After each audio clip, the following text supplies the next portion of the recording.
ভৌতিক ও অলৌকিকের নতুন এপিসোডে আপনাদের সবাইকে স্বাগত জানাই। আশা করি আপনারা সবাই খুব ভালো আছেন এবং সুস্থ আছেন। চলুন এইবার সোজাসুজি ঘটনায় যাওয়া যাক। সৌমেন হায়ার স্টাডিজের জন্য বাইরে থাকত। একদিন গভীর রাতে সৌমেন তার ল্যাপটপে কাজ করছিল। ঘরে বাকি সবাই তখন ঘুমিয়ে। হঠাৎ সে তার পেছনে একটা ঠান্ডা ছোঁয়া অনুভব করল। সে দ্রুত তার পেছনে তাকালো, কিন্তু কেউ নেই। সে ভাবল এইটা হয়তো তার মনের ভুল, কিন্তু কিছুক্ষণ পর সে আবারও একই অনুভূতি পেল।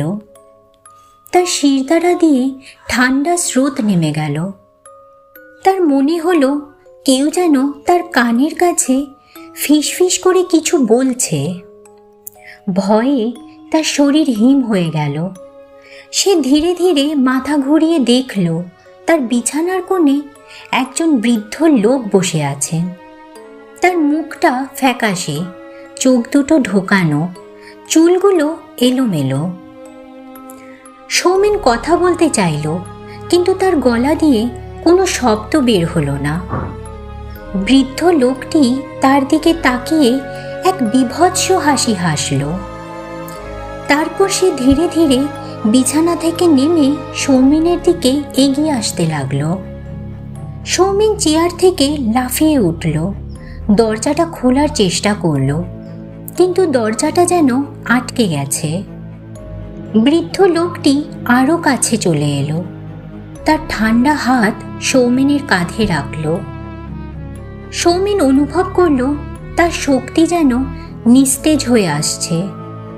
বৃদ্ধ লোকটি বলল, তুমি একা নও। পরের দিন সকালে সৌমেনের রুমমেট তাকে ল্যাপটপের সামনে মৃত অবস্থায় পেল।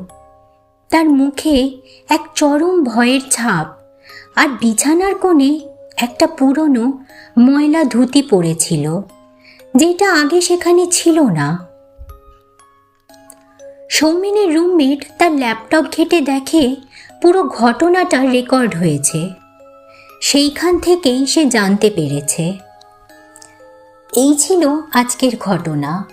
ঘটনাটা কেমন লাগলো অবশ্যই কমেন্ট করে জানাবেন। ঘটনাটা ভালো লাগলে একটা লাইক করবেন ও সকলের সাথে শেয়ার করে সকলকে শোনার সুযোগ করে দেবেন।